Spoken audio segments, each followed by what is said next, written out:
الحمدللہ والصلاة والسلام على سید الانبیاء والمرسلین وعلى آلہ واصحابہ اجمعین. اعوذ باللہ من الشیطان الرجیم. بسم اللہ الرحمن الرحیم.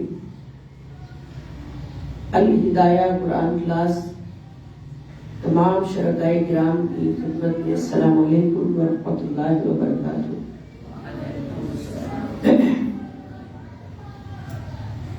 آج ہم الحمدللہ تعالی ماہ رمضان مبارک کی رحمتوں، بخششوں، عطاؤں اور مغفرتوں بھری ساعت میں قرآن کریم سے بہت اہم موضوع پر فیضیاب ہونے کے لیے گزشتہ سے پیوستہ الاخلاق الحسنہ ہمارا موضوع چل رہا ہے. آج پھر ہم حاضر ہیں. اللہ پاک ہماری حاضری قبول فرمائے اور قرآن کریم سے فیض حاصل کرتے کرتے ہمیں قرآن کریم کے مطابق زندگی گزارنے کی توفیق عطا فرمائے تاکہ قرآن ہمارے ہاتھوں میں آنے کا مقصد پورا ہو.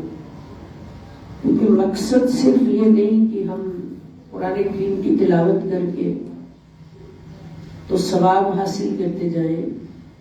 ثواب تو اس کا آفٹر ایفیکٹ ہے، ملنا ہی ملنا ہے.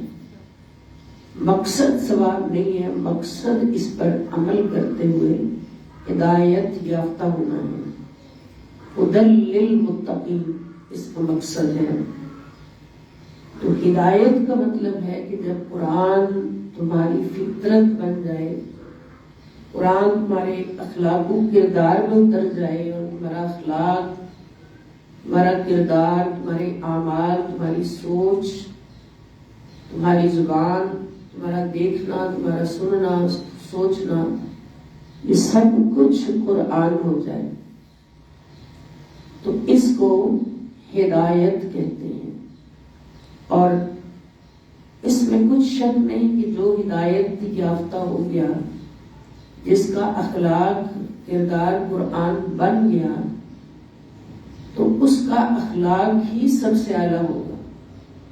اللہ رب العزت فرماتے ہیں کہ اللہ کے نزدیک، نبی کریم صلی اللہ علیہ وآلہ وسلم فرماتے ہیں کہ اللہ تعالیٰ کے نزدیک قیامت کے دن سب سے افضل وہ شخص ہوگا، سب سے اعلیٰ وہ شخص ہوگا، اللہ کے سب سے قریب وہ شخص ہوگا جس کا اخلاق سب سے اچھا ہو. اور اخلاق کا تعلق تینوں حقوق کے ساتھ ہے. اگر ہم غور کریں، حقوق اللہ کے ساتھ بھی ہے، حقوق العباد کے ساتھ بھی ہے اور حقوق النفس کے ساتھ بھی ہے. اور جس شخص نے یہ تینوں حقوق قرآن کریم کی منشا کے مطابق ادا کر دیے، وہ ہے مرد خلیق، سب سے اعلیٰ اخلاق پر. اور وہی اللہ یہاں بہت خوبصورت ہے.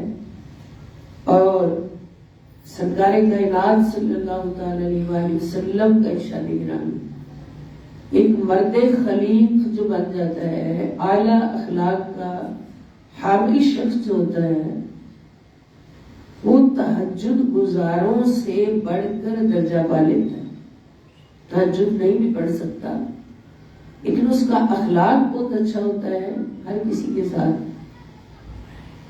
اور یہ عرض کر دیا میں نے کہ حقوق، سارے حقوق کی صحیح ادائیگی پورے حسن کے ساتھ، استقامت کے ساتھ، ادب اور تعظیم کے ساتھ تمام حقوق کو ادا کرنا اور قرآن و حدیث کی روشنی میں قرآن و حدیث پر عمل کرتے ہوئے تمام حقوق کو ادا کرنا، یہ حسن اخلاق ہے.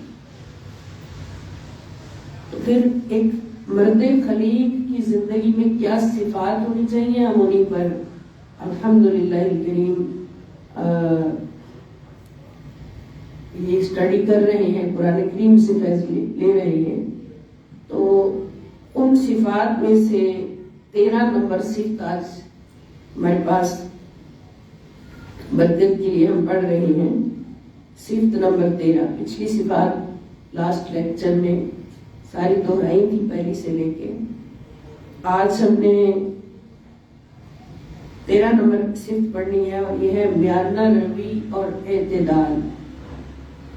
یعنی جس شخص کی زندگی میں میانہ روی اور اعتدال آ جاتا ہے تو یہ بھی حسن اخلاق کی ہی ایک صفت ہے، حسن اخلاق کا ہی ایک پہلو ہے، بلکہ شرط ہے حسن اخلاق کی کہ جو مرد خلیق ہے اس کے اندر میانہ روی اور اعتدال ضرور ہونا چاہیے.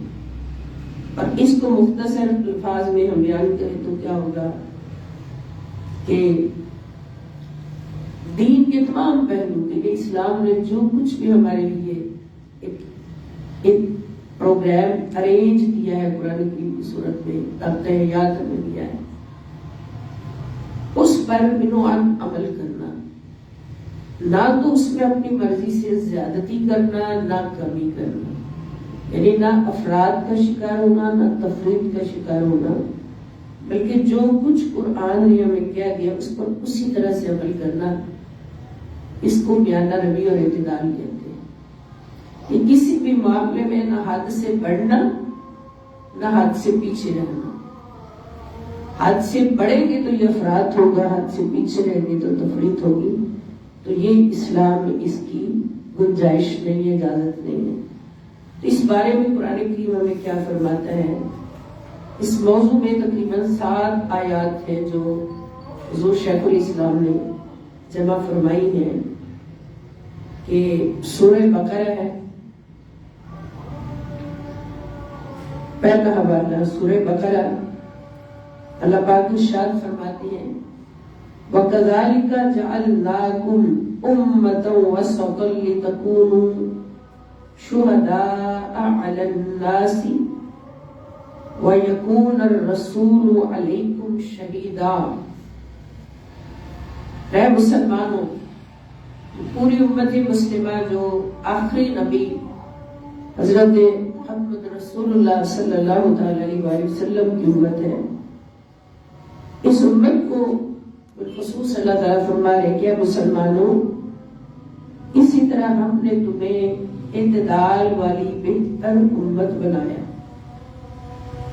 یعنی پچھلی امتوں میں کہیں کوئی افراد ہو جاتا تھا، کہیں تفریط ہو جاتی، کوئی اپنی مرضی سے زیادتیاں کر لیتا، کوئی کمیاں کر لیتا، کوئی پاس سے دین کر لیتا ہے. لیکن امت مسلمہ تمہاری خیر ہو کہ اللہ پاک کو تمہیں اعتدال والی امت بنایا. یعنی تمہارے پاس جو کچھ بھی آیا ہے وہ اعتدال پر مبنی ہے. اور پھر اللہ پاک بھی چاہتے ہیں کہ تم اعتدال پر قائم رہو تاکہ تم لوگوں پر گواہ بنو اور ہمارا یہ برگزیدہ رسول صلی اللہ علیہ وآلہ وسلم تم پر گواہ ہو. یعنی یہاں سے سمجھ کے آئی ہمیں کہ جو اعتدال پسند ہوتا ہے، اعتدال پر قائم رہتا ہے، میانہ روی پر قائم رہتا ہے، حد سے نہیں بڑھتا، حد سے پیچھے نہیں رہتا، بلکہ جو ایک توازن اسلام نے عطا کیا ہے زندگی کا، اس توازن پر چلتے ہوئے متوازن زندگی گزارتا ہے، پھر اس کا مقام کیا ہو جاتا ہے کہ اس کو ایک گواہ کا مقام مل جاتا ہے. اللہ تعالیٰ اب امت مسلمہ کو گواہ بنایا کس پر؟ پچھلی امتوں پر. رسول پاک صلی اللہ علیہ وآلہ وسلم کو گواہ بنایا کس پر؟ اپنی امت پر بھی پچھلی امتوں پر بھی. تو یہ گواہ بنانا جو ہے، جس کو گواہ بنایا جاتا ہے، وہ دوسروں سے بالآخر پریورٹی رکھتا ہے، فضیلت رکھتا ہے. اور گواہ اسی کو بنایا جاتا ہے کہ جس کے اندر اعتدال ہوتا ہے. کسی مقام پر گواہی میں کمی بیشی نہیں کر سکتا، اس کی فطرت بھی نہیں ہوتا کہ گواہی دینے میں کمی بیشی کرے. تو گواہ ہمیشہ اعتدال پسند ہوتا ہے. تو اللہ تعالیٰ فرماتے ہیں امت مسلمہ تمہیں اعتدال کی دولت سے نوازا ہے، میانہ روی کی دولت سے نوازا ہے، اور تمہیں یہ مقام و مرتبہ عطا کیا ہے اعتدال میانہ روی کا، تاکہ تم دوسروں کی گواہی دے سکو، دوسروں کی گواہی کے قابل ہو جاؤ۔ اسی طرح اعتدال اور بیان روی کے بارے میں ہی سورہ مائدہ میں آیت نمبر 66 اللہ پاک ارشاد فرماتے ہیں وَلَوْ أَنَّهُمْ أَقَامُوا التَّوْرَاةَ وَالْإِنْجِيلَ وَمَا أُنزِلَ إِلَيْهِمْ مِنْ رَبِّهِمْ لَأَكَلُوا مِنْ فَوْقِهِمْ وَمِنْ تَحْتِ أَرْجُلِهِمْ مِنْهُمْ أُمَّةٌ مُقْتَصِدَةٌ وَكَثِيرٌ مِّنْهُمْ سَاءَ مَا يَعْمَلُونَ۔ اللہ پاک فرماتے ہیں اور اگر وہ لوگ یعنی اس امت سے پہلے لوگ ان کی جب سزاؤں کا ذکر ہوتا ہے یا ان کی پکڑ کا ذکر ہوتا ہے تو ساتھ اللہ پاک فرماتے ہیں کہ ان کی پکڑ کیوں ہوئی کہ وہ حد سے بڑھے یا حد سے پیچھے رہے۔ اور اگر وہ لوگ توریت اور انجیل اور جو کچھ مزید ان کی طرف ان کے رب کی جانب سے نازل کیا گیا تھا اور نافذ اور اس کو نافذ کر دیتے، اس کو قائم کر دیتے تو انہیں مالی وسائل کی اس قدر وسعت عطا ہو جاتی کہ وہ اپنے اوپر سے بھی اور اپنے پاؤں کے نیچے سے بھی کھاتے، مگر رزق ختم نہ ہوتا۔ اوپر سے بھی ان پر رحمتیں برستی، رزق برستا، نیچے سے بھی برستا، وہ کھاتے لیکن رزق ختم نہ ہوتا۔ ان میں سے ایک گروہ میانہ روی یعنی اعتدال پسند ہے اور ان میں سے اکثر لوگ جو ہیں جو کچھ کر رہے ہیں وہ نہایت ہی برا ہے۔ اب یہ بات جو یہود و نصارہ کے بارے میں اللہ پاک فرما رہے ہیں کہ اگر وہ اپنی عطا کردہ کتابوں پر پورا اعتدال کے ساتھ عمل کرتے، ان کو اسی طرح نافذ کرتے جیسے اللہ پاک نے حکم دیا تھا، تو پھر برکتیں اوپر سے بھی نازل ہوتی، زمین کے نیچے سے بھی ان کے لیے برکتیں نکلتی اور اتنی برکتیں ہوتی، اتنی رحمتیں ہوتی، اتنا رزق ہوتا کہ وہ کبھی ختم نہ ہوتا، وہ جتنا کھاتے جاتے اور بڑھتا جاتا۔ شرط کیا تھی کہ اللہ رب العزت کی عطا کردہ قوانین کو اور ضابطۂ حیات کو وہ اسی طرح نافذ کرتے جیسے اللہ نے فرمایا تھا، توریت اور انجیل نے فرمایا تھا۔ لیکن اس کے چونکہ برعکس ہوا تو اس کا نتیجہ کیا نکلا؟ اس کا نتیجہ رزق کی کمی ہو گیا، رزق میں بے برکتی ہو گیا، قحط ہو گیا، عذاب ہو گئے، بھوک ہو گئی۔ تو نتیجہ کیا نکلا کہ اعتدال کہتے ہیں اللہ کی عطا کردہ قانون وہ اسی طرح سے نافذ کرنا جس طرح اللہ نے فرمایا، اس طرح کیا اپنی زندگی سے لے کے، اپنی جان سے لے کے، اپنے گھر تک، گھر سے معاشرے تک، معاشرے سے پوری قوم تک اللہ کے عطا کردہ اس کتاب میں جو قانون دیے ہیں اسی طرح سے نافذ کرنا جس طرح اللہ نے فرمایا۔ تو اس کا نتیجہ یہ تو اقوام گزشتہ کی بات ہو رہی ہے، موجودہ حالات پہ اگر ہم نظر ڈالتے ہیں تو ہمیں اپنی آنکھوں کے سامنے سے کچھ نظر آ رہا ہے کہ اعتدال ختم ہو گیا، میانہ روی ختم ہو گئی اور ہر جگہ اپنی مرضی، من مانی، کوئی چاہے تو دوسروں کو لوٹ کھسوٹ کر کے کروڑ پتی ارب پتی بن جائے اور کوئی چاہے بیچارہ نہ چاہے چاہتے ہوئے بھی لوٹ کر ایک پتی بھی نہ رہے، 100 پتی بھی نہ رہے۔ تو یہ غیر اعتدالی اور میانہ روی سے دوری جب ایک معاشرے میں آتی ہے، قوم میں آتی تو قوم پھر برباد ہو جاتی۔ اور دوری میانہ روی سے اور اعتدال سے دوری کیا ہے؟ یہ دین کے اس نظام سے دوری ہے جو قرآن کریم نے ہمیں دیا ہے۔ اب اوپر کے طبقوں سے لے کے نیچے تک ہم دیکھتے ہیں کہیں پر 1% بھی اعتدال نظر نہیں آتا۔ اب اسلام نے نظام اعتدال کو قائم رکھنے کے لیے اور نظام میانہ روی کو قائم رکھنے کے لیے خدا کی قسم زکوٰۃ کو فرض کیا۔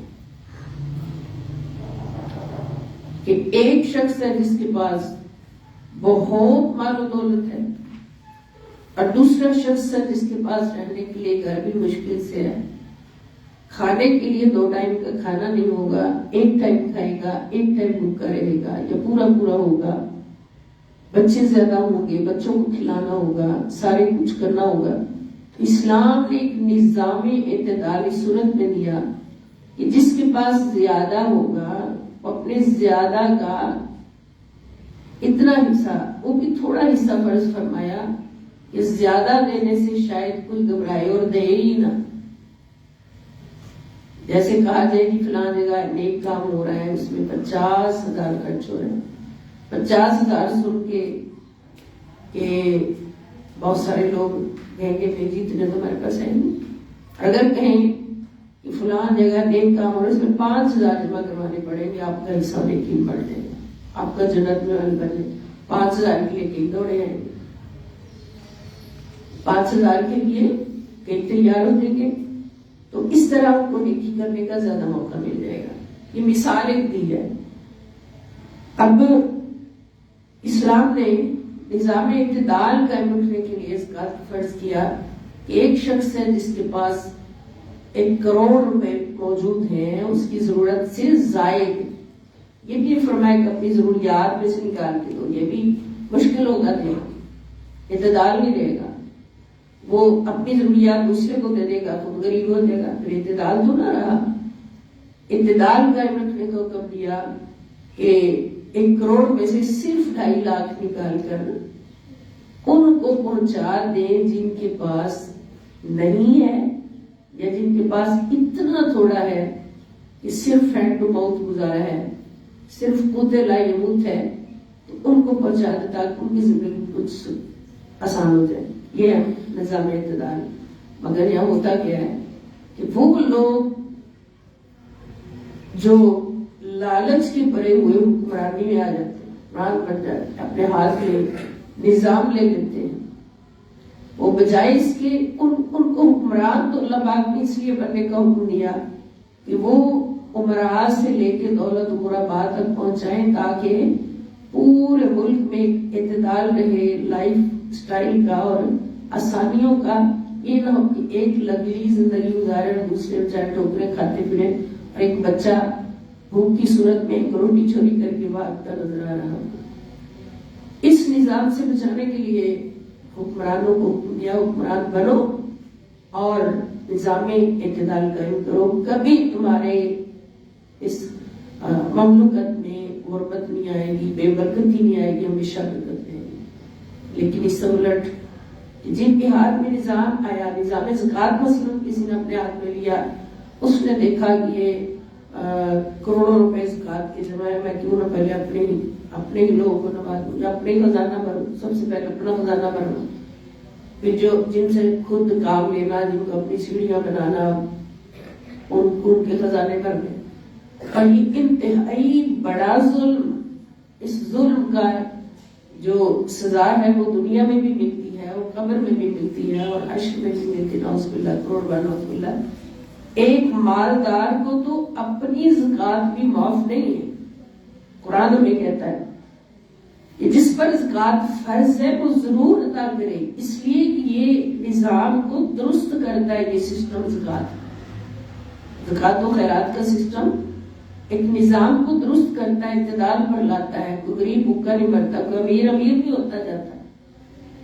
لیکن اس کے برعکس کیا ہوتا ہے کہ جس کے ہاتھ آتا ہے اسی کا پیسہ ہے، اس کو پھر کیا کہیں گے؟ افراط ہوگا، تفریط ہوگی، اور یہ اس کا نتیجہ پھر کیا ہوگا؟ جیسے اللہ پاک فرماتے ہیں اگر وہ اللہ کے دیے ہوئے قوانین کو پورا نافذ کرتے اور معاشرے میں اعتدال پیدا کرتے تو پھر برکتیں جو ہیں وہ زمین سے بھی نکلتی ہیں اور اوپر سے بھی برستی۔ اب 40واں حصہ زکوٰۃ فرض کی کہ 1 کروڑ میں سے 2.5 لاکھ صرف دیں گے تو پھر دینا بھی آسان ہوگا، اب دینی ضرور ہے۔ قرآن کریم کیا فرماتا ہے کہ جو زکوٰۃ فرض زکوٰۃ اپنی ادا نہیں کرتے. یہ بڑا اچھا ہمیں ایک موضوع مل گیا رمضان مبارک کی گھڑیوں میں، جب اکثر مسلمان یہ سوچتے ہیں کہ رمضان میں زکوٰۃ ہے کیونکہ ہمیں ثواب کا لالچ ہوتا ہے، 70 گنا زیادہ ثواب ملے. تو وہ اللہ پاک کے دینا ہی دینا نیتوں کے مطابق. تو جو زکوٰۃ ادا کرتے ہیں ان کا مال پہلے سے کئی گنا بڑھ جاتا ہے، اگلے سال برکت ہوتی ہے.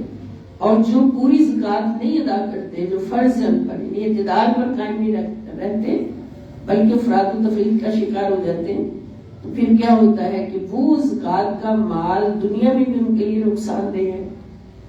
خود کھائیں گے، اپنے بچوں کو کھلائیں گے تو ان کو خدا نخواستہ نعوذ باللہ اس کے بدلے میں کوئی نہ کوئی تکلیف ہوگی، پریشانی ہوگی اور اس سے ان کو نقصان پہنچے گا.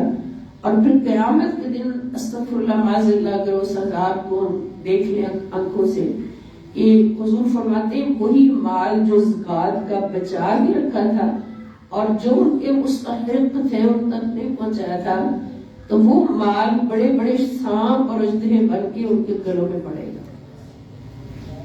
پھر وہ ان کو ڈسے گا، ڈس کے کہے گا کہ اب بتا کہاں ہے تیرا مال، اب بتا تو نے ہمیں بچا کے رکھا تھا، بتا کیا ہے تیرا حال. پھر وہ چیخے گا، تڑپے گا، استغفر اللہ معاذ اللہ. پھر وہاں پر کوئی اس کے لیے حل نہیں ہوگا. حل دنیا میں ہی ہے کہ خدا اپنی زکوٰۃ کا ایک ایک پائی جو ہے اس کو ادا کریں. یہ نہ سوچے مال کم ہو جائے گا. جو تجارت ہم دنیا کے ساتھ کرتے ہیں، ذرا سوچئے کہ یہود و نصارہ کے ساتھ تجارت کر کے تو خوش ہوتے کہ یہاں سے بڑا ہمیں نفع ملے گا، انہوں نے ہمیں یہ کہا ہے یہ کام کر دو تمہیں اتنا پروفٹ دیں گے. تو جو اللہ سچا اللہ، ہمارا رب، ہمارا کریم رب، ہمارا رحمان رب، کہ بندہ اس کے تحائف کو اعوذ باللہ نعوذ باللہ چھوڑ کے کسی اور طرف بھاگ رہا ہوتا ہے تباہی کی طرف، وہ پھر بھی یہ نہیں کہتا کہ مجھے تیری کیا پرواہ ہے، دفع ہو جائے، مجھے تیری کیا پرواہ ہے، دفع ہو جائے، میں تو رب العالمین ہوں، مالک کائنات ہوں. وہ پھر پیار سے پیچھے سے آوازیں دیتا ہے. ایک مہربان ماں اس کی مثال کہ بچہ برائی کی طرف جا رہا، بچہ غلط کام کی طرف جا رہا، بچہ نقصان کی طرف جا رہا، ماں پیچھے سے ترلے کرتی ہے کہ بچے واپس آ جا، میں تیری ماں ہوں.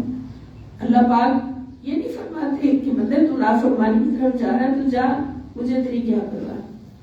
اللہ تعالیٰ پھر کہتے ہیں یا ایھا الانسان، اے میرے پیدا کیے ہوئے اشرف المخلوقات انسان، ما غرک بربک الکریم، تجھے تیرے کریم رب کی طرف سے کس نے بہکا دیا؟ تیرا رب تو بہت کریم ہے، تو واپس آ جا اپنے رب کی طرف، واپس آ جا، واپس آ جا.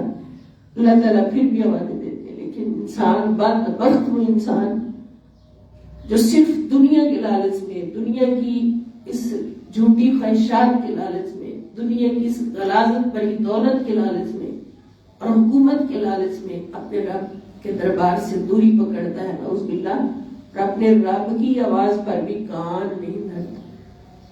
استغفر اللہ معاذ اللہ. پھر اس کا انجام کیا ہوگا؟ پھر وہی مال سانپ اور اژدہے بن کر اس کے گلوں میں ڈلے گا اور پھر وہ اسے ڈس ڈس کے کہے گا کہ میں ہوں تیرا مال، اب بتا کیا کرنا ہے، میں ہوں تیرا مال جو زکوٰۃ بچا کے رکھی تھی. تو اعتدال جو ہے یہ بہت بڑی دولت ہے. اللہ پاک نے پوری امت مسلمہ کو عطا فرمائی نبی کریم صلی اللہ علیہ وسلم کے تصدق سے، قرآن کریم کی وسیلہ سے. اب اس دولت کو سنبھالنا اس امت کے ہر فرد کا کام ہے. قرآن میں کھول کھول کر بتاتا ہے کہ اعتدال ہوگا تو برکتیں ہوں گی، رحمتیں ہوں گی. اور پھر تیسرا حوالہ سورہ اسراء آیت نمبر 29، وَلَا تَجْعَلْ يَدَكَ مَغْلُولَةً إِلَىٰ عُنُقِكَ وَلَا تَبْسُطْهَا كُلَّ الْبَسْطِ فَتَقْعُدَ مَلُومًا مَحْسُورًا. اللہ پاک فرماتے ہیں اور نہ اپنا ہاتھ اپنی گردن سے باندھا ہوا رکھو. اور کسی کو کچھ نہ دو. گردن سے باندھنے سے مراد کیا ہے کہ اپنے ہاتھ کو بس ایسے باندھا رکھو. کھولنا تو کچھ دینا پڑے گا. گردن سے باندھنے کا مطلب کہ کنجوسی نہ کرو اور نہ ہی اسے سارا کا سارا کھول دو. سارا کا سارا کھولنے کا مطلب کیا ہے کہ سب کچھ ہی لٹا دو، دے ڈالو اور خود کنگال ہو کے بیٹھ جاؤ. پھر تمہیں خود ملامت زدہ اور تھکا ہارا بن کر بیٹھنا پڑے. یعنی اسلام جو میانہ روی کا حکم دیتا ہے وہ کیا ہے کہ نہ تو اس طرح کرو کہ بالکل ہی خرچ نہ کرو اور کنجوس بن کے بیٹھ جاؤ. کچھ ایسے احباب بھی دیکھے ہیں بے شمار زمینوں کے مالک ہیں، پراپرٹیز کے مالک ہیں، پیسہ ان کے پاس بے حد و حساب بینک بھرے پڑے، لیکن ان کی ظاہری حالت دیکھ کر تو خام خواہ جیب میں ہاتھ جاتا ہے کہ اس کو 500,000 زکات کے دے دیں، یہ مستحق بندہ ہے. یعنی ظاہری حالت دیکھ کر وہ مستحق لگتے ہیں، لیکن جب پتا چلتا ہے اندر سے تو کروڑ پتی ارب پتی لوگ ہیں. تو یہ حالت بھی اسلام کو پسند نہیں ہے، جائز نہیں ہے. اللہ پاک فرماتے ہیں اللہ پاک نے جو تمہیں عطا کیا ہے اپنے فضل سے اس کو ظاہر کیا کرو، اس کو چھپایا اس طرح نہ کرو کہ لوگوں سے چھپاؤ کہ میرے پاس کچھ نہیں ہے لوگ میرے اوپر رحم کریں، بلکہ اس کو ظاہر کیا کرو، دکھایا کرو کہ میں نے رب نے یہ فضل عطا کیا ہے. لیکن اس میں بھی ایک حد مقرر ہے، ایک اعتدال مقرر ہے دکھانے میں. کہیں شوخی نہ ہو جائے، ریاکاری نہ ہو جائے کہ دکھاتے دکھاتے کسی غریب کا دل نہ ٹوٹ جائے. یعنی اس سے مراد ہے کہ کنجوسی سے بچو، کنجوسی جائز نہیں ہے. اور پھر نہ ہی اتنا کھلا خرچ کر دو کہ سارا خرچ کر دو اور خود بیٹھ جاؤ کنگال بن کے. پھر دیکھو دوسروں کی طرف کہ کوئی آئے اور میری مدد کرے، پھر دوسروں سے مانگنا پڑے. یہ بات اسلام کو پسند نہیں ہے. رسول اللہ صلی اللہ علیہ وآلہ وسلم نے یہاں تک فرمایا کہ مرنے سے پہلے یہ خیال رکھو کہ اپنی اولاد کو تنگ دست نہ چھوڑو، اپنی اولاد کو مالدار بنا کے چھوڑو اور خوشحال بنا کے چھوڑ کے جاؤ. وجہ کیا کہ تمہارے بعد وہ یتیم بن کر دھکے کھاتے نہ بنے، لوگوں کے رحم کا نشانہ نہ بنے. بلکہ اب یہ ایسا وہیں پہ ہوگا جہاں اعتدال ہوگا، میانہ روی ہوگی. اگر والدین نے اعتدال سے زندگی گزاری ہوگی، بچا کے رکھا ہوگا، تو پھر بچے بعد میں خوشحال ہوں گے. اگر لٹا دیا ہوگا یہ میرا حصہ تھا، میں نے کمایا، اڑا کے جاؤں، بانٹ کے جاؤں، اور بچے خود ہی کمائیں گے اپنا حصہ لیں گے، لیکن یہ بات غلط ہے. تو انہوں نے فرمایا اپنی اولاد کو خوشحال چھوڑو، مالدار چھوڑو. تو یہ سارا کچھ اعتدال سے ہی ممکن ہے. اب ہم دیکھ رہے ہیں کہ اعتدال اور میانہ روی ہماری زندگی کا کتنا اہم حصہ ہے، نظام حیات کا بلکہ نظام کائنات کا کتنا اہم حصہ ہے. اب اگر پوری کائنات کے نظام کو دیکھیں تو یہ اعتدال پر چل رہا ہے. گویا اعتدال پر قائم رہنا رکھنا یہ اللہ پاک کی سنت ہے. سورج جس طرح سے نکلتا تھا پہلے دن سے اسی طرح، غروب ہوتا تھا پہلے دن سے اسی طرح. کسی بھی نظام میں خلل نہیں ہے، ٹیڑھا پن نہیں ہے، ادھر ادھر نہیں ہے. یہ نہیں کہ رات کبھی آدھی گزر جائے، کبھی پوری اور کبھی 1.5 رات کے برابر ہو جائے. جو ٹائم فکس ہے موسم کا، رات دن کا ایک ہے. ستاروں کا نکلنا ڈوبنا ایک جیسا، سورج کا نکلنا ڈوبنا ایک جیسا، چاند کا، سارا نظام ایک جیسا. ساری کائنات کو رب العالمین کے فیض سے سب کچھ عطا کرنا ایک جیسا. کبھی بھی دنیا میں کوئی دن آیا ہو جس دن پوری دنیا کو کچھ نہ ملا ہو، جس دن خوراک بند ہو گئی ہو، جانوروں کی خوراک بند ہو گئی ہو؟ نہیں. یہ سارا نظام اعتدال ہے. اب اللہ رب العزت دیکھیں ہمیں زندگی کے ہر شعبہ میں، اب یہ خرچ کرنے کا زکات کا شعبہ ہے، اس میں فرما دیا کہ نہ تو ہاتھوں کو باندھ کے رکھو گردن کے ساتھ، اور نہ ہی اتنا کھلا چھوڑ دو کہ خود کنگال ہو جاؤ. اس لیے 40واں حصہ مقرر کیا، اور اس کے بعد نماز کے اندر بھی اعتدال فرمایا، ولا تجہر بصلاتک ولا تخافت بها وابتغ بین ذلک سبیلا۔ سورہ اسراء آیت نمبر 110 فرماتا ہے، اور نہ اپنی نماز میں قراءت بلند آواز سے کریں اور نہ بالکل آہستہ پڑھیں، اور دونوں کے درمیان معتدل راستہ اختیار کریں۔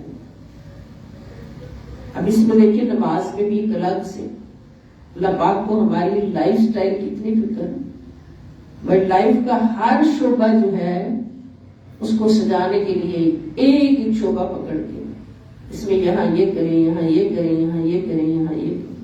کہ اللہ کی ہمارے لیے محبت چاہت کہ نماز پڑھتے ہیں، نماز کے اندر تلاوت ہوتی ہے، تلاوت بھی بہت پیاری ہونی چاہیے، خوبصورت ہونی چاہیے، کیونکہ اس وقت ہم اپنے رب سے کلام کر رہے ہوتے ہیں۔ لیکن اس میں بھی اللہ پاک نے ہمیں اعتدال کا حکم دیا کہ جب تلاوت کرو تو بہت بلند آواز سے بھی نہ کرو، اور اتنی خاموشی سے بھی نہ کرو کہ خود کو بھی نہ سنے، درمیانی۔ اب اس میں حکمت کیا ہے کہ زیادہ بلند آواز ہوگی، بعض اوقات دیکھا ہے کہ بہنیں ہم اکٹھے نماز پڑھ رہے ہوتے ہیں تو کوئی ایک بہن اس کو ذرا اونچا پڑھنے کی عادت ہوتی ہے، جب اونچا پڑھتی ہے تو اس کے دائیں بائیں کے لوگ ڈسٹرب ہوتے ہیں، ان کو جو پڑھ رہے ہوتے ہیں چونکہ آہستہ پڑھ رہے ہوتے ہیں ان کو پھر بیچ میں سے اٹکتا ہے، یہ بھولتا ہے، طرح کی ضرورت ہے۔ تو اس کی تلاوت جو ہے وہ درمیانی معتدل ہونی چاہیے، اور اگر کوئی کہے کہ میں دل میں پڑھتا ہوں، میں زبان نہیں ہلاتا، اللہ تو سنتا ہی ہے، بے شک اللہ سنتا ہے، لیکن ہمارا سننا بھی ضروری ہے۔ جو ہم پڑھ رہے ہیں، جو اللہ تعالیٰ سے کلام کر رہے ہیں، تو اس میں بول کر کلام کرنا ضرور۔ کلام کہتے ہیں اسے جس میں بولا ہے۔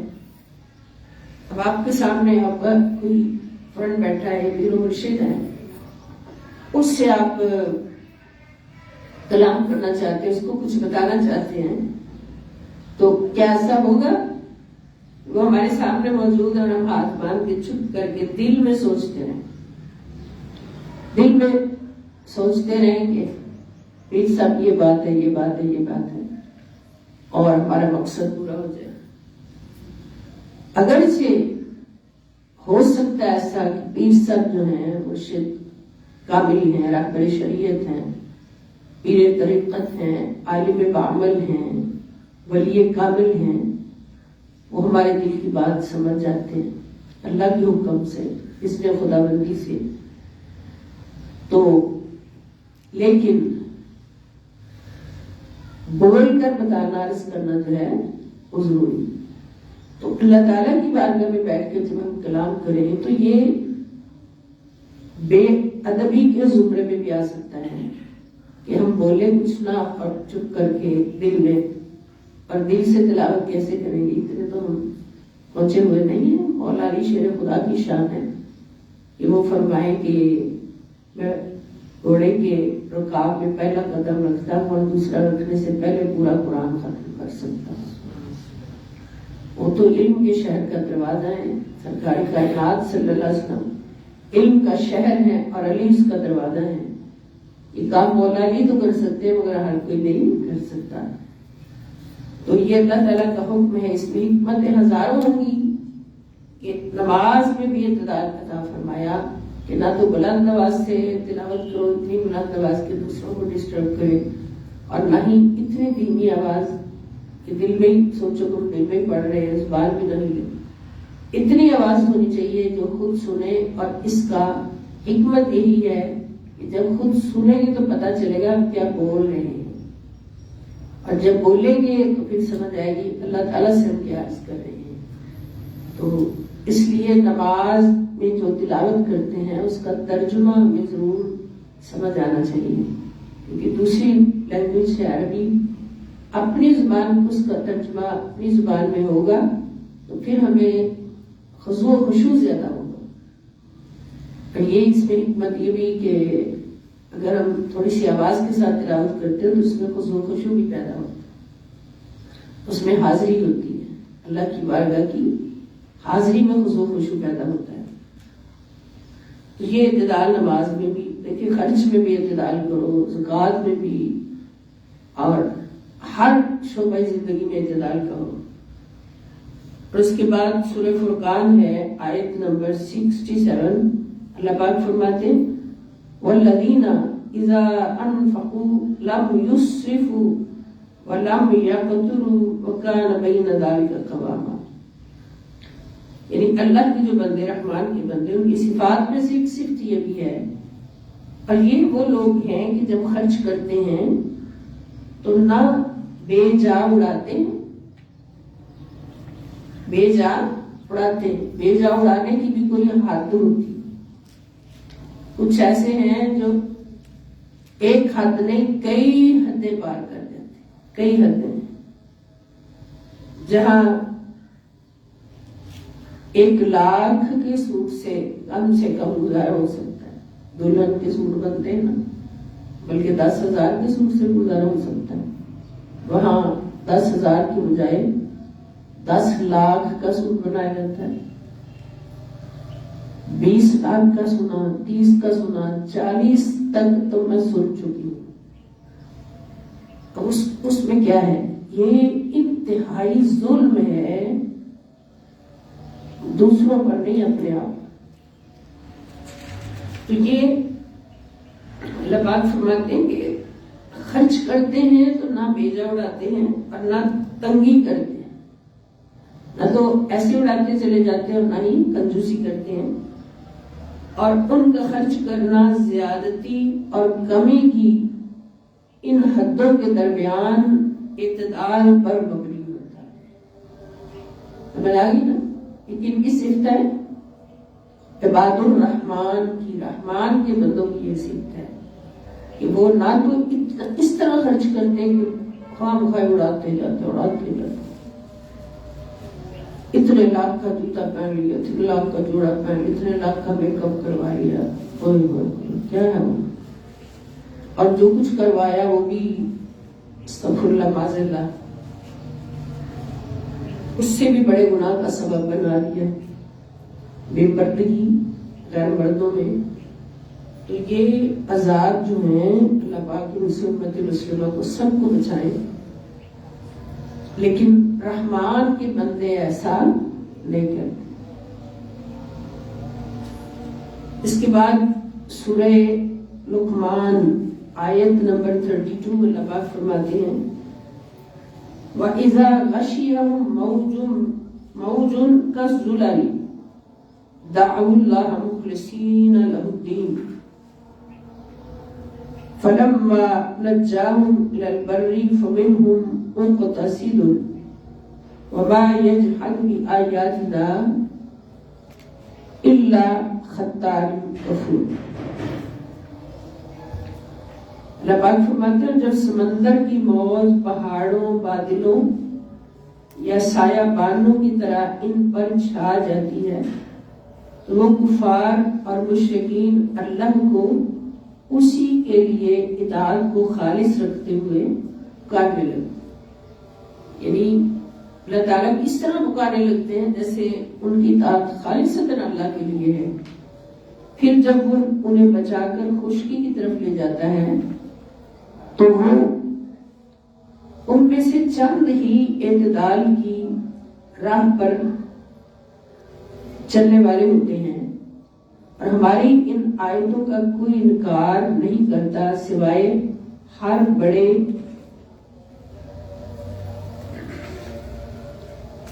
عہد توڑنے والے کے اور بڑے ناشکر گزار کے ہماری آیتوں کا کوئی انکار نہیں کرتا.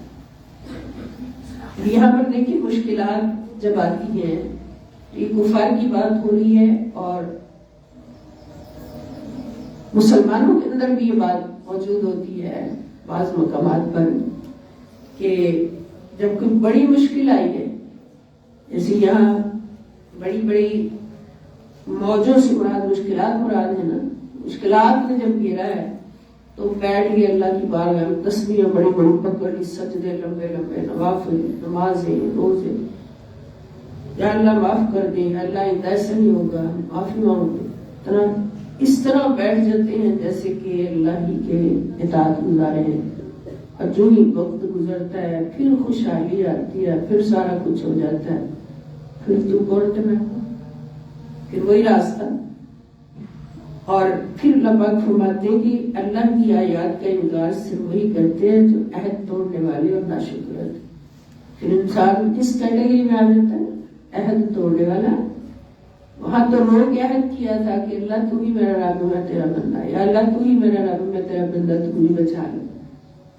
جب رب نے بچا لیا تو پھر عہد توڑ دیا، پھر رب بھی نفس ہے، بندہ خود ہے، اور پھر ناشکریہ بھی شروع کر دی پہلے کی طرح، تو پھر پے در پے عذاب شروع ہو گئے، نعوذ باللہ، استغفر اللہ، معاذ اللہ۔ تو اعتدال پسندی جو ہے، اعتدال پر قائم رہنا، میانہ روی پر قائم رہنا، یہ انسان کے لیے اتنی بڑی ایک رحمت ہے، اللہ کی رحمت کا تحفہ ہے، جس سے شروع میں عرض کیا تھا کہ اللہ پاک انسان کو دو رشتے دیے ہیں، ایک بندہ ہونے کا اور ایک محبوب ہونے کا۔ رب اللہ آواز سے بول دیا کرے نا جو بات پوچھی ہے، ایک بندہ ہونے کا اور دوسرا محبوب ہونے کا۔ تو یہ اللہ کی محبت کے تحفے ہیں کہ اللہ پاک نے ہمیں اعتدال کی تعلیم دی۔ اگر انسان کو پیدا کر کے ویسے چھوڑ دیا جاتا کہ چل جی عیش کر کچھ دیر اور پھر واپس آ جانا، تو یہ کوئی زندگی تو نہیں تھی۔ اللہ پاک نے ہماری زندگیوں کو اعلیٰ کرنے کے لیے ہمیں ایک پروٹوکول دینے کے لیے بہت بڑا پروٹوکول دیا کہ پورا نظام کائنات، ظاہر کے لیے پورا نظام کائنات ہمارے ظاہر کے لیے بنایا، اور باطن کے لیے یہ نظام ہونے دیا قرآن۔ جس کی محبتوں کے تحفے ہیں کہ ظاہری جتنا بھی پروگرام ہے، 18,000 جہان ہے، یہ 40,000 جہان ہے، اللہ پاک واللہ تعالی عالم، وہ سارے کے سارے انسان کی ظاہری پروٹوکول کے آدم، اور یہ قرآن عظیم انسان کے باطنی پروٹوکول کے لیے کہ ظاہر میں اس نے احسن تقویم بنایا اور باطن میں اس نے احسن تقویم بنایا، اور اس احسن تقویم پر قائم رکھنے کے لیے نظام دیا۔ نظام دیا جاتا ہے نا، کوئی آپ کے پاس آپ کوئی مہنگی چیز خریدتے، مشینری وغیرہ ہوتی ہے کوئی ایسی، تو اس کے ساتھ ایک بکلٹ ہوتی ہے نا چھوٹی سی۔ آپ نے فریج لیا ہے، فریزر لیا ہے، اے سی لیا ہے، کوئی بھی ایسا الیکٹریکل لیا ہے مشین، تو اس کے ساتھ ایک بکلٹ ہوتی ہے، اور بکلٹ کیا ہوتی ہے؟ وہ اس مشین کو درست کرنے کا ایک نظام ہوتا ہے، درست کرنے کا نہیں، درست رکھنے کا، اعتدال پر رکھنے کا ایک نظام ہوتا ہے۔ اگر آپ اس بکلٹ کو پڑھ لیں گے اور پھر آپ اس مصنوعات جو لی ہیں آپ نے ان کو آپ عمل میں لائیں گے، یوز کریں گے، تو پھر وہ بہت عرصہ نکال جائیں گے۔ بعض لوگ کہتے ہیں نا ہمارا فریج 25 سال ہو گئے خراب نہیں ہوا، ویسے کا ویسے ہی، اور بعض کہتے ہیں یہ 5 سال ہوئے خراب بھی ہو گیا۔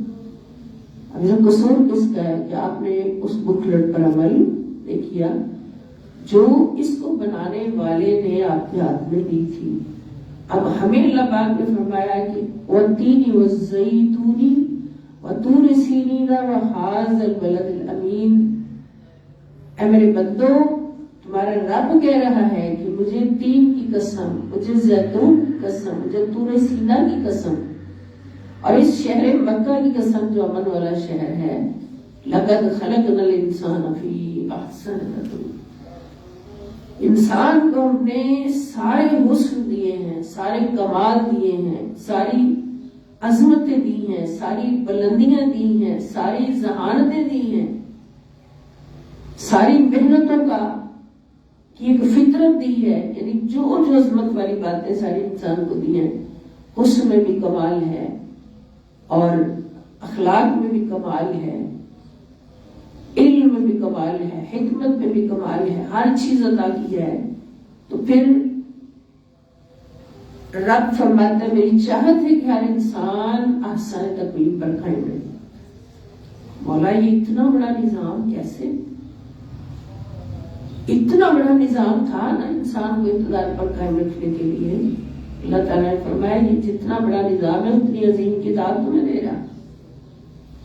یہ کوئی چھوٹی سی بک لیٹ نہیں ہے، یہ قرآن عظیم ہے. انہ قرآن مجید فی لوح محفوظ. بے شک یہ قرآن کیا ہے؟ یہ لوح محفوظ ہے. لوح محفوظ بھی قرآن ہی کا نام ہے. یہ تمہیں دے رہا ہوں اس احسن تقویم والے انسان کو سیٹ رکھنے کے لیے. تو پھر اس میں کوئی مشکل نہیں ہے غور کر کے نتیجے پر پہنچنا کہ اگر ایک مشینری جو انسان بناتا ہے اور انسان اس مشینری کے سارے خط و خال سارے نظام ایک بکلیٹ کی صورت میں آپ کو ساتھ دیتا ہے کہ اس کو استعمال کرنا ہے ساتھ، پھر یہ انسان صحیح رہے گا. تو پھر انسان جس کو اللہ پاک نے ہزاروں لاکھوں مخلوقات میں سب سے افضل بنایا، تو پھر اس کے لیے بھی تو نظام حیات پر کوئی بک چاہیے تھی. تو وہ بک اللہ پاک نے پہلے ترتیب دی، پھر جس کے ذریعے سے بھیجنی تھی اس کو سکھائی، اس کو اس نظام کا پریکٹیکل بنایا اور پھر انسان کو پیدا کیا. ذرا سوچے انسان کہ خدا نے کتنا پروٹوکول رکھا ہے انسان کے لیے، ازل سے انسان کے لیے پروٹوکول. اور پھر انسان ہی سب سے ناشکرا ہے، خطار بھی ہے، کفور بھی ہے، جہول بھی ہے. اللہ پاک نے فرمایا کہ اگر انسان اس بات کو جو اس بات کو سمجھ گیا، معرفت اسی کو کہتے ہیں، جو اس بات کو سمجھ گیا کہ میرے رب نے مجھے کیا بنایا ہے، میرے رب نے مجھے کہاں رکھا ہے، تو اس کا سر پھر کبھی اٹھا نہیں، جھکا ہی رہا، رب کے سامنے جھکا ہی رہا. یہ ایک سجدہ جسے تو گراں سمجھتا ہے 1000 سجدوں سے دیتا ہے آدمی کو نجات. جو من عرف نفسہ فقد عرف ربہ، جس نے خود کو پہچان لیا. حضور علیہ السلام کی حدیث پاک ہے نا، من عرف نفسہ فقد عرف ربہ. اب یہاں پر حضور نے رب فرمایا، جس نے خود کو پہچان لیا اس نے اپنے رب کو پہچان لیا. رب کہتے ہیں جس نے پیدا بھی کیا ہے، بے لوث عطا بھی کر رہا ہے، پال بھی رہا ہے، سب کچھ تربیت بھی کر رہا ہے. تربیت کرنے والے کو بھی رب کہتے ہیں. تو جس کو یہ پہچان ہوگی کہ میرے رب نے مجھے کس مقام پر پیدا کیا ہے اور میری تربیت کے لیے کیا کیا اہتمام کیا ہے، رب تعالیٰ نے مجھے کتنا پروٹوکول دیا ہے تربیت میں، پھر اس کا سر ایک ہی بار سجدے میں پڑ گیا. یہ ایک سجدہ جسے تو گراں سمجھ، پھر وہ کسی اور کی طرف رخ ہو ہی نہیں سکا، اس کا کسی اور کو سجدہ ہو ہی نہیں سکا. کسی اور کو سجدہ کرنے سے مراد کیا کہ اس کا رخ کسی اور طرف جا ہی نہیں سکا. وہ ہمیشہ اپنے رب کی بارگاہ میں ہی گھوم رہا، یہی سوچتا رہا مولا میں یہ بھی ہوں، مولا میں یہ بھی ہوں، مولا میں یہ بھی ہوں. نہیں، میں تو کچھ بھی نہیں، بس تو ہی تو سب کچھ ہے. جب خود کی سمجھ آ گئی تو پھر اللہ کی سمجھ آ گئی کہ میں تو کچھ بھی نہیں سوائے تیری توفیق کے. اللہ تعالیٰ ہمیں توفیق عطا فرمائے سمجھنے کی، اب جو کچھ بھی ہم پڑھیں اس پر عمل کرنے کی. آج کا موضوع اعتدال اور بیان نرمی ہم نے پڑھا. اللہ رب العزت سے دعا ہے کہ رمضان مبارک کی گھڑیوں کے صدقے، نبی کریم صلی اللہ علیہ وآلہ وسلم کی رحمتوں کے صدقے ہماری ذات میں، ہمارے سارے نسلوں کی ذات میں، ہماری اولاد، ہمارے رشتہ دار، ہمارے بہن بھائی، دوست احباب اور کل امت مسلمہ کو اس صفت میں سے بہرہ مند فرمائے اور ہم سب کے اندر یہ صفت کود کود کر بھر جائے. ہمارے السلام علیکم ورحمۃ اللہ.